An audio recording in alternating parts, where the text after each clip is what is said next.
দলছুট হাতির হামলায় মৃত্যু হল শ্রীকান্ত লোহার নামে এক ব্যক্তির। ঘটনাটি বাঁকুড়ার। স্থানীয় সূত্রের খবর, হাতির একটি দল জঙ্গল লাগোয়া রাধাকৃষ্ণপুর গ্রামে ঢুকে পড়ে আর সেখানেই তাণ্ডব চালায়।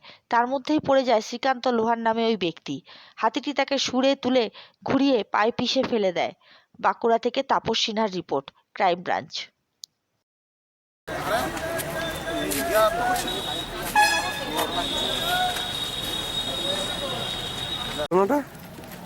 ঘটনা সন্ধ্যাবেলায় হাতিটা এসেছিল, তো আমার দাদা দেখতে তাও তো হাতিটা ধরেছে।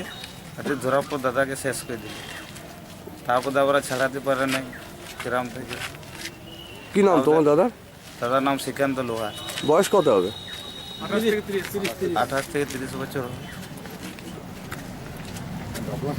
কি নাম তোমার? আমার নাম মিলন লোহা।